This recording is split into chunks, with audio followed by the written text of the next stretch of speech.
ഓം ശാന്തി. 29/5/2026 പ്രഭാതമുരളി മധുബൻ.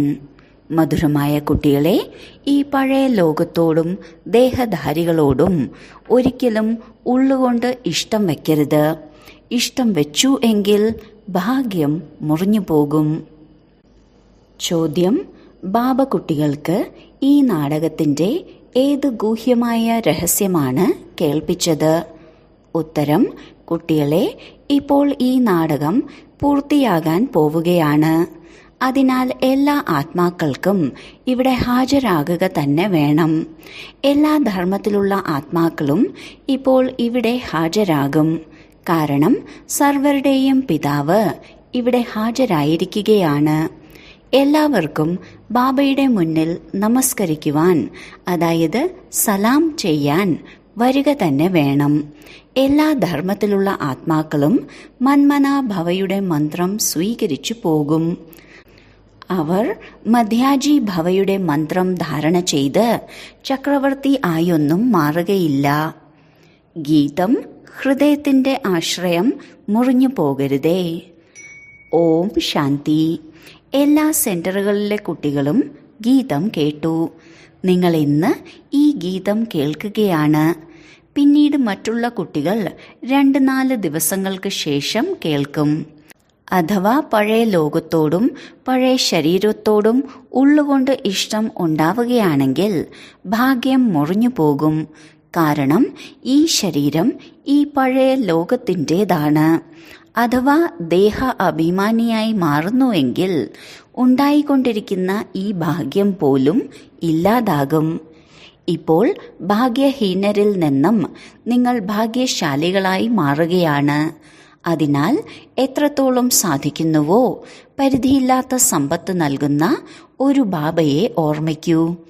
ബാബയെയും സമ്പത്തിനെയും ഓർമ്മിക്കൂ. ഈ പഴയ ലോകത്തിൽ ഇനി കുറച്ചു സമയം മാത്രമേ ഉള്ളൂ. ഇതിൽ നിങ്ങൾക്ക് പുരുഷാർത്ഥം ചെയ്ത് സർവഗുണ സമ്പന്നരായി മാറുക തന്നെ വേണം. പവിത്രമായി ഇരിക്കുന്നവരും ഒരുപാട് പേരുണ്ട്. ചിലർ ഇടയ്ക്കിടയ്ക്ക് താഴെ വീണു പോകുന്നു. ബാബ പറയുന്നു, നിങ്ങൾക്ക് ബാബയോടൊപ്പം സേവനത്തിൽ സഹയോഗിയായി മാറണം. വളരെ വലിയ സേവനമാണ്. ഈ മുഴുവൻ ലോകത്തെയും പതീതത്തിൽ നിന്ന് പാവനമാക്കി മാറ്റണം. അല്ലാതെ എല്ലാവർക്കും ബാബയെ സഹായിക്കുവാൻ സാധിക്കില്ല. ആരാണോ കൽപ്പം മുൻപ് സഹായിച്ചവർ, ബ്രാഹ്മണ കുലഭൂഷണരായ ബ്രഹ്മകുമാർ ബ്രഹ്മകുമാരിമാർ, അവരെ വിവേകശാലികളാകൂ. പ്രജാപിത ബ്രഹ്മാവിൻ്റെ പേര് പ്രശസ്തമാണല്ലോ. ബ്രഹ്മാവിൻ്റെ മക്കളെ തീർച്ചയായും BK എന്ന് തന്നെയാണ് പറയുക. തീർച്ചയായും ജീവിച്ചു പോയവരാണ്. ആദിദേവനെയും ആദിദേവിയെയും ഓർമ്മിക്കാറുണ്ട്. കടന്നുപോയതെല്ലാം വീണ്ടും ആവർത്തിക്കുക തന്നെ ചെയ്യും. സത്യുഗം കടന്നുപോയി എന്നറിയുമല്ലോ. അതിൽ ദേവീ ദേവതകളുടെ രാജ്യമുണ്ടായിരുന്നു. ഇപ്പോൾ ഇല്ല. പവിത്ര പ്രവൃത്തി മാർഗത്തിലുള്ള ദേവീ ദേവതകൾ രാജ്യം ഭരിച്ചിരുന്നവർ ഇപ്പോൾ അന്തിമ 84-ാം ജന്മത്തിലാണ്. ഇപ്പോൾ പവിത്രവുമല്ല, രാജ്യഭാഗ്യവുമില്ല. പതിതമായി മാറിയിരിക്കുകയാണ്. പിന്നെ വീണ്ടും ബാബ വന്നിരിക്കുകയുമാണ് പാവനമാക്കി മാറ്റാൻ. പറയുന്നു, പതിതരുമായി ബുദ്ധിയോഗം വയ്ക്കരുത്. ഒരു ബാബയെ ഓർമ്മിക്കൂ. നിങ്ങൾക്കറിയാം, നമ്മൾ ബാബയുടെ നിർദ്ദേശപ്രകാരം നടന്ന് സമ്പത്ത് എടുത്തുകൊണ്ടിരിക്കുകയാണ്.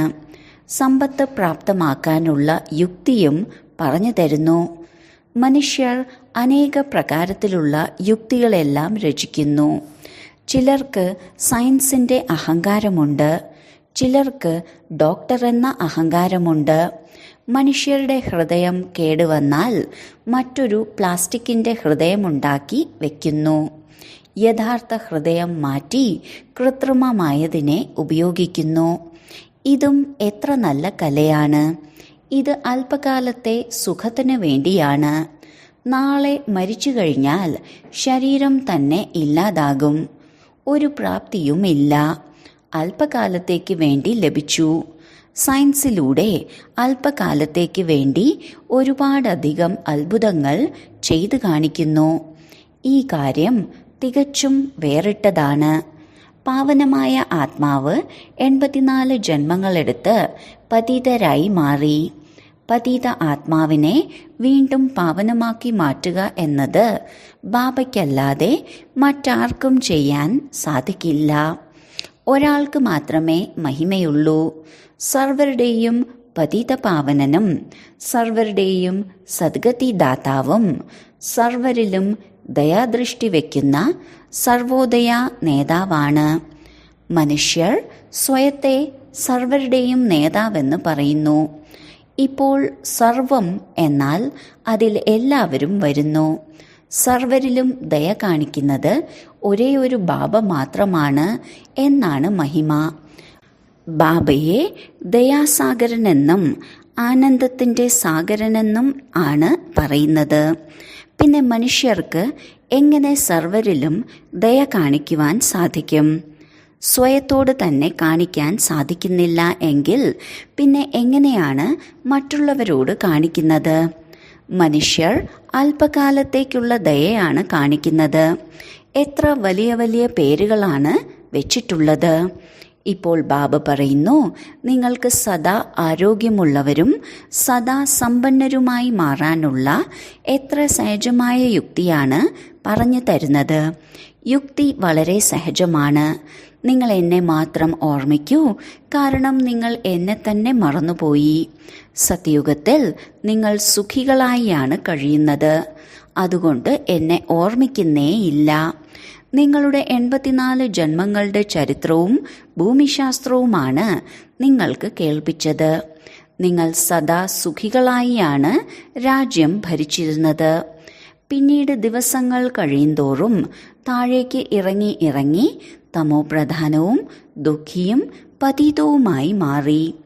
ഇപ്പോൾ ബാബ നിങ്ങൾ കുട്ടികൾക്ക് കൽപ്പം മുൻപത്തെ പോലെ സമ്പത്ത് നൽകിക്കൊണ്ടിരിക്കുകയാണ്. നിങ്ങൾ കൽപ്പകൽപ്പം വന്ന് സമ്പത്തെടുത്ത് ശ്രീമതത്തിലൂടെ നടക്കുന്നു. ശ്രീമതം അർത്ഥം ബാബ്ദാദയുടെ മതമാണ്. ബാബയിൽ നിന്നല്ലാതെ മറ്റാരിൽ നിന്നാണ് ശ്രീമതം ലഭിക്കുക? ബാബ പറയുന്നു, നിങ്ങൾ ചിന്തിക്കൂ, ഈ വിദ്യ ആരിലെങ്കിലും ഉണ്ടോ? ഇല്ല. ആരെയെങ്കിലും വിശ്വത്തിന്റെ അധികാരിയാക്കി മാറ്റാനുള്ള യുക്തി ബാബ തന്നെയാണ് പറഞ്ഞു തരുന്നത്. ഇതല്ലാതെ വേറെ വഴിയില്ല എന്ന് പറയുന്നു. പതിത പാവനനായ ബാബ തന്നെയാണ് ഉയർന്ന പദവി പ്രാപ്തമാക്കാനുള്ള ജ്ഞാനം നൽകുന്നത്. സൃഷ്ടി ചക്രത്തിന്റെ ജ്ഞാനം മാത്രം അറിയുന്നതിലൂടെ നിങ്ങൾ പവിത്രമായി മാറുന്നില്ല. ബാബ പറയുന്നു, എന്നെ ഓർമ്മിക്കൂ. ഈ യോഗാഗ്നിയിലൂടെ നിങ്ങളുടെ പാപം കൊണ്ട് നിറഞ്ഞ കുടം ഇല്ലാതാകും. ബാബ പറയുന്നു, നിങ്ങൾ തന്നെയാണ് 84 ജന്മം എടുത്തെടുത്ത് വളരെ പതീതമായി മാറിയിരിക്കുന്നത്. ഇന്നത്തെ കാലത്ത് സ്വയം ശിവോഹം എന്നും തതത്വം എന്നുമെല്ലാം പറയുന്നു. അല്ലെങ്കിൽ ചിലർ പറയുന്നു, നിങ്ങൾ പരമാത്മാവിന്റെ രൂപമാണ്, ആത്മാവ് തന്നെയാണ് പരമാത്മാവ് എന്നൊക്കെ. ഇപ്പോൾ ബാബ വന്നിരിക്കുകയാണ്. നിങ്ങൾക്കറിയാം, ശിവബാബയുടെ ഓർമ്മ ഉണർത്തണം. സർവരുടെയും സദ്ഗതി ദാതാവ് ഒരേ ഒരു പരമാത്മാവ് തന്നെയാണ്. ശിവന്റെ ക്ഷേത്രം വേറെയാണ് ഉണ്ടാക്കുന്നത്. ശങ്കരന്റെ രൂപം തന്നെ വേറെയാണ്. പ്രദർശിനിയിലും കാണിക്കണം. ശിവൻ നിരാകാരിയും ശങ്കരൻ ആകാരിയുമാണ്. കൃഷ്ണൻ സാകാരത്തിലാണ്. കൃഷ്ണന്റെ കൂടെ രാധയെ കാണിക്കുന്നത് ശരിയാണ്. അതിനാൽ തെളിയിക്കൂ, ഇവർ തന്നെയാണ് ലക്ഷ്മി നാരായണനായി മാറുന്നതെന്ന്. കൃഷ്ണൻ ദ്വാപരയുഗത്തിൽ ഗീത കേൾപ്പിക്കാൻ വരുന്നേയില്ല. കലിയുഗ അവസാനമാണ് പതീതമായി മാറുന്നത്. സത്യയുഗത്തിലാണ് പാവനമായി മാറുന്നത്. അതിനാൽ തീർച്ചയായും സംഗമത്തിലാണ് വരുന്നത്. ഇത് ബാബയ്ക്ക് മാത്രമേ അറിയുകയുള്ളൂ. ബാബ തന്നെയാണ് ത്രികാലദർശി. കൃഷ്ണനെ ത്രികാലദർശി എന്ന് പറയാൻ സാധിക്കില്ല. കൃഷ്ണൻ 3 കാലങ്ങളുടെ ജ്ഞാനമൊന്നും കേൾപ്പിക്കുന്നില്ലല്ലോ. കൃഷ്ണന് സൃഷ്ടിയുടെ ആദിമധ്യ അന്ത്യത്തിന്റെ ജ്ഞാനം തന്നെയില്ല. കൃഷ്ണൻ ചെറിയ കുട്ടിയാണ്. ദേവിക രാജകുമാരി കുമാരന്റെ കോളേജിലാണ് പഠിക്കാൻ പോകുന്നത്. മുൻപ് ഈ ലോകത്തിലും രാജകുമാരി കുമാരന്റെ കോളേജ് ഉണ്ടായിരുന്നു. ഇപ്പോൾ എല്ലാം ഒരുമിച്ചാണ്. കൃഷ്ണൻ രാജകുമാരനായിരുന്നു. പിന്നെയും മറ്റ് രാജകുമാരിമാരും കുമാരന്മാരുമെല്ലാം ഉണ്ടാകും. ഒരുമിച്ചായിരിക്കും പഠിക്കുന്നുണ്ടായിരിക്കുക. സത്യയുഗം നിർവികാരി ലോകമാണ്. ഒരു ശിവബാബ തന്നെയാണ് എല്ലാവരുടെയും സദ്ഗതി ദാതാവ്. മനുഷ്യർക്ക് എല്ലാവരുടെയും സദ്ഗതി ദാതാവാകാൻ സാധിക്കില്ല. ബാബ തന്നെയാണ് വന്ന് എല്ലാവർക്കും മുക്തി, ജീവൻ മുക്തി നൽകുന്നത്. ദേവതകളുടെ രാജ്യത്തിൽ മറ്റൊരു ധർമ്മവും ഉണ്ടായിരുന്നില്ല എന്നും മനസ്സിലാക്കി തന്നിട്ടുണ്ട്. മറ്റ് ധർമ്മങ്ങളെല്ലാം വന്നത് പകുതിയാകുമ്പോഴാണ്. പിന്നെ സത്യയുഗത്തിൽ എങ്ങനെ ഉണ്ടാകും? അവർ ഹഠയോഗികളും നിവൃത്തി മാർഗത്തിലുള്ളവരുമാണ്. അവർക്ക് രാജയോഗം മനസ്സിലാക്കാൻ സാധിക്കില്ല. ഈ രാജയോഗം പ്രവൃത്തി മാർഗത്തിലുള്ളവർക്ക് വേണ്ടിയാണ്. ഭാരതം പവിത്രമായ പ്രവൃത്തി മാർഗത്തിലുള്ളതായിരുന്നു. ഇപ്പോൾ കലിയുഗത്തിൽ പതീത പ്രവൃത്തി മാർഗത്തിലുള്ളതായി മാറി. ഭഗവാന്റെ വാക്കുകളാണ്, എന്നെ മാത്രം ഓർമ്മിക്കൂ. പഴയ ലോകത്തോടും അഥവാ ദേഹത്തിന്റെ സംബന്ധികളോടും ഹൃദയത്തിന്റെ പ്രീതി വയ്ക്കുകയാണെങ്കിൽ ഭാഗ്യം മുറിഞ്ഞു പോകും. അനേകരുടെ ഭാഗ്യം ഇങ്ങനെ മുറിഞ്ഞു പോകുന്നുണ്ട്. എന്തെങ്കിലും മോശമായ കർത്തവ്യം ചെയ്തിട്ടുണ്ടെങ്കിൽ അവസാനം അതെല്ലാം മുന്നിൽ വരും. സാക്ഷാത്കാരമുണ്ടാകും. ഒരുപാട് കുട്ടികൾ ഒളിപ്പിക്കുന്നുണ്ട്. ഈ ജന്മത്തിലെ പാപകർമ്മങ്ങൾ ബാബയെ കേൾപ്പിക്കുന്നതിലൂടെ പകുതി ശിക്ഷയിൽ നിന്ന് മുക്തമാകും. എന്നാൽ ലജ്ജ കാരണം കേൾപ്പിക്കുന്നില്ല. ഒരുപാട് പേർ മോശമായ കർമ്മം ചെയ്യുന്നുണ്ട്. പറയുന്നതിലൂടെ മുക്തമാകുമെന്ന് ബുദ്ധിയിൽ ഓർമ്മയുണ്ടായിരിക്കും. ബാബ അവിനാശി സർജനാണ്. രോഗം ലജ്ജ കാരണം സർജനോട് പറയുന്നില്ലെങ്കിൽ പിന്നെ എങ്ങനെ മുക്തമാകും? പറയാതിരിക്കുന്നതിലൂടെ വൃദ്ധി ഉണ്ടാവുക തന്നെ ചെയ്യും. വീണ്ടും കൂടുതൽ പെട്ടുപോകുന്നു. പിന്നെ ഭാഗ്യം നശിച്ചുപോയി ഭാഗ്യഹീനരായി മാറും.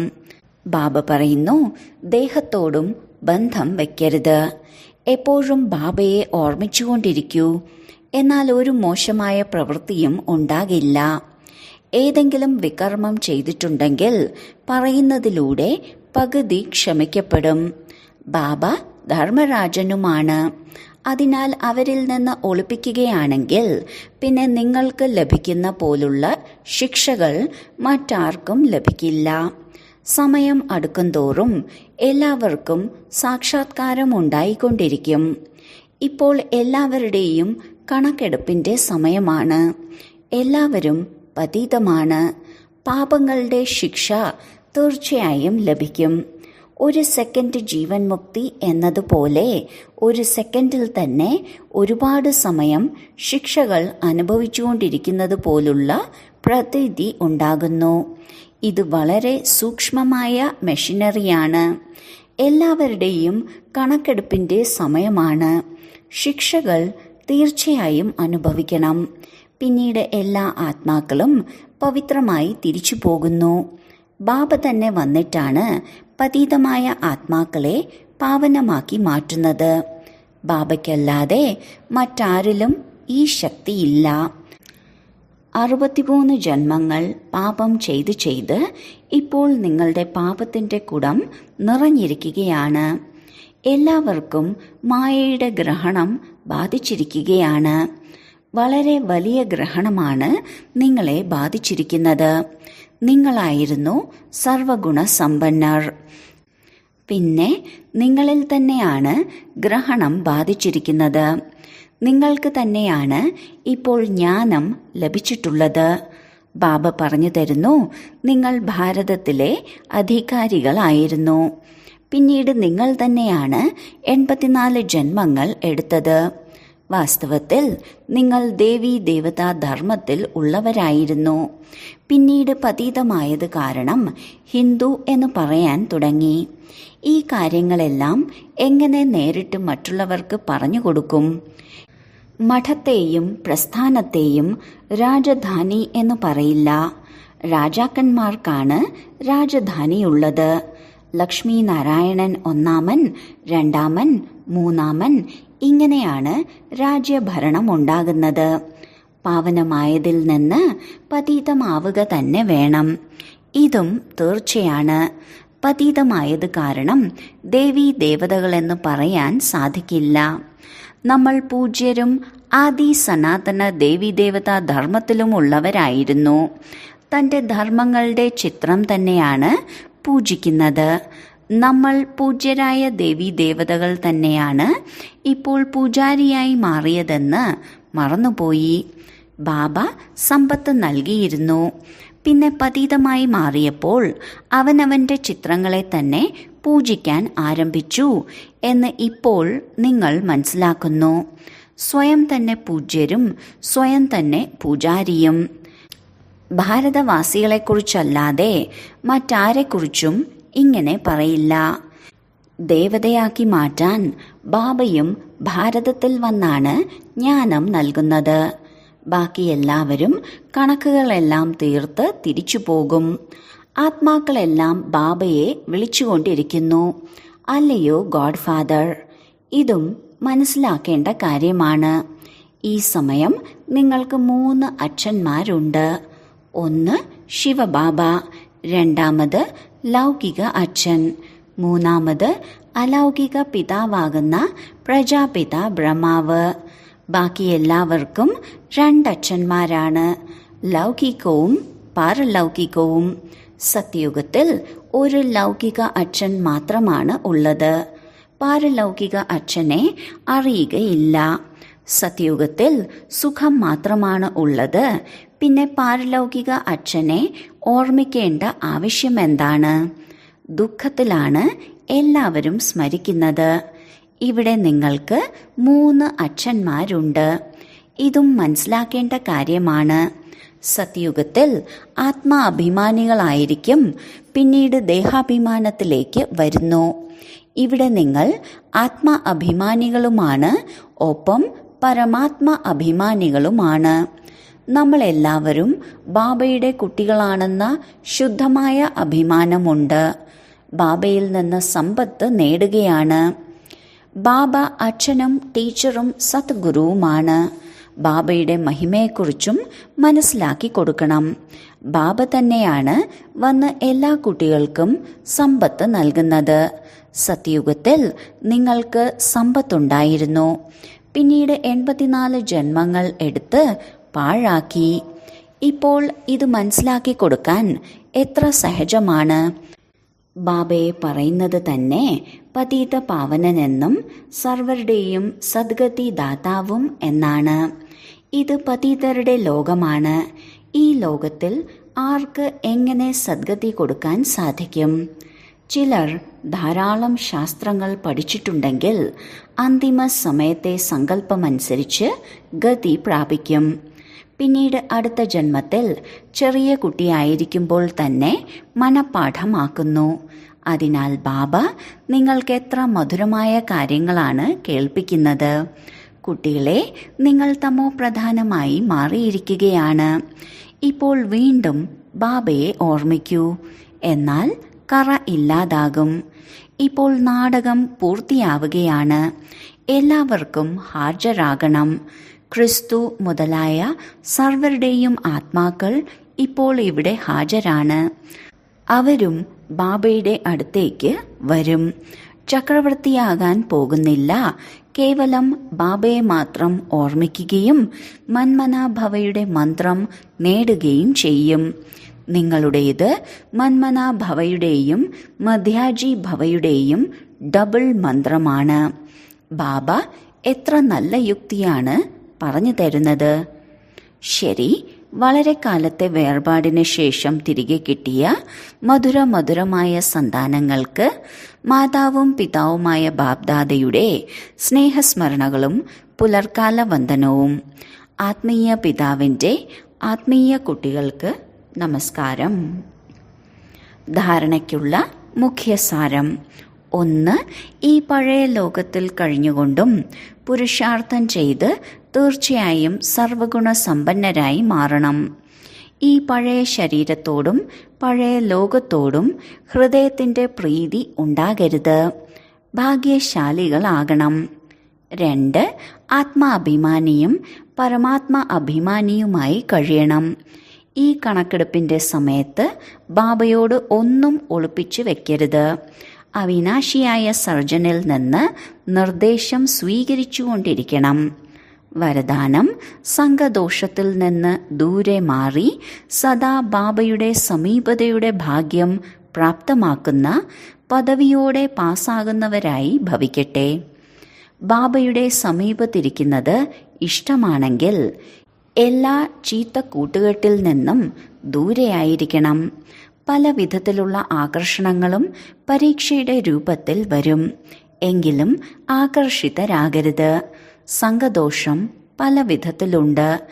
വ്യർത്ഥ സങ്കല്പങ്ങളുടെയും മായയുടെ ആകർഷണങ്ങളുടെയും സങ്കല്പങ്ങളുടെ കൂട്ടുകെട്ട്, ബന്ധുക്കളുടെ കൂട്ടുകെട്ട്, വാക്കുകളുടെ കൂട്ടുകെട്ട്, അന്നദോഷത്തിൻ്റെ കൂട്ടുകെട്ട്, കർമ്മത്തിൻ്റെ കൂട്ടുകെട്ട്. ഈ സർവ സംഘദോഷങ്ങളിൽ നിന്നും സ്വയത്തെ സംരക്ഷിക്കുന്നവർ തന്നെയാണ് പദവിയോടെ പാസ്സാകുന്നത്. സ്ലോഗൻ: താങ്കൾ ഫരിഷ്തകളാകൂ, എങ്കിൽ പരിതസ്ഥിതികളിൽ ബാബ സ്വയം താങ്കളുടെ കുടത്തണലായി മാറും. അവ്യക്ത സൂചന: സദാ അചഞ്ചലവും ദൃഢവുമായ ഏകരസസ്ഥിതിയുടെ അനുഭവം ചെയ്യൂ. സദാ ഏകരസവും അചഞ്ചലവും ദൃഢവുമാകുന്നതിൻ്റെയും ആക്കി മാറ്റുന്നതിൻ്റെയും വിശേഷ ശക്തി ഈ ഡ്രാമയുടെ പോയിന്റാണ്. ഇതിനെ ശക്തിയുടെ രൂപത്തിൽ ധാരണ ചെയ്യുന്നവർ ഒരിക്കലും തോറ്റുപോകില്ല. പക്ഷെ ആദ്യം ഡ്രാമയുടെ ബിന്ദുവിട്ട് വ്യർത്ഥ സങ്കല്പങ്ങളെ ശുദ്ധ സങ്കല്പങ്ങളിലേക്ക് പരിവർത്തനം ചെയ്യൂ. പിന്നെ മായയുടെ വരാനിരിക്കുന്ന അനേക പ്രകാരത്തിലുള്ള വിഘ്നങ്ങളെ ഈശ്വരീയ ലഹരിയുടെ ആധാരത്തിൽ സമാപ്തമാക്കൂ. ഓം ശാന്തി.